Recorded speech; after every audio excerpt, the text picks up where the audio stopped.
Si Mas Anies Baswedan. Mas Anies itu ikut konvensi Partai Demokrat tahun 2013.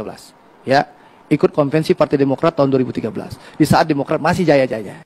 Di saat Demokrat terpuruk di pemilu 2014, beliau pindah dari konvensi Partai Demokrat ikut tim pemenangan Pak Jokowi dan Pak JK. Pak Jokowi menang di Pilpres 2014, dia angkat jadi Menteri Pendidikan. Setahun kalau tidak salah, dipecat oleh Pak Jokowi, kena reshuffle, nganggur.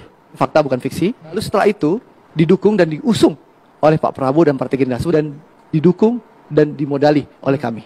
Ya, lalu terpilihlah menjadi Gubernur DKI, menikmati kursi empuk Gubernur DKI. Nah, tanpa pamit pun, ya, ini bicara soal etika, tapi sudahlah. Tanpa pamit, Mas Anies tiba-tiba deklarasi bersama Nasdem. Ya, itulah menunjukkan bahwa Anies Baswedan tidak pernah oposisi, bergabung dengan deklarasi dengan Nasdem, partai pendukung pemerintah yang bukan oposisi juga. Ya, lalu mempertanyakan Pak Prabowo yang pernah 10 tahun jadi oposisi. Nah, saya nggak tahu kalau mungkin kalah Pilpres 2024 nanti Mas Anies kemana lagi? Dari Demokrat sempat didukung oleh Gerindra, sekarang didukung oleh Nasdem. Walau-walam 2029 Mas Anies ikut partai mana lagi? Ini soal adab. Ya, jangan sampai kita mengulahi orang soal etika, tapi seperti menepuk air lulang terpercik bunga sendiri. Oke.